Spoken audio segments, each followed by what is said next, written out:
uno munsi umuntu wese umukobwa umwigeme abona ko afise critère yumva yuko ashobora guhiganwa mu ntara avamwo apana yuko ngo ubi Bujumbura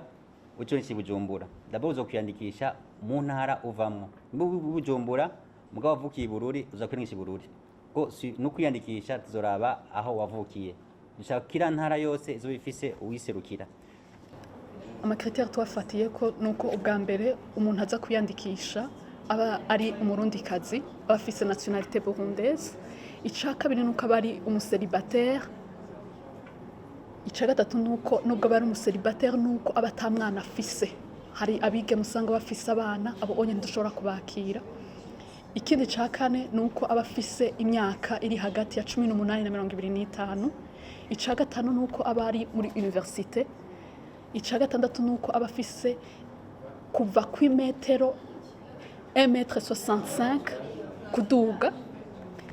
ica gatandatu nuko aba afise ibiro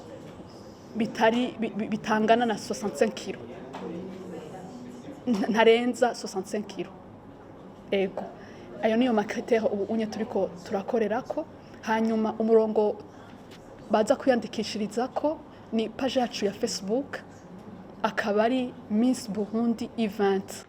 Ikindi nuko n'ababa barahejeje amashuri ya humanité canke yisumbuye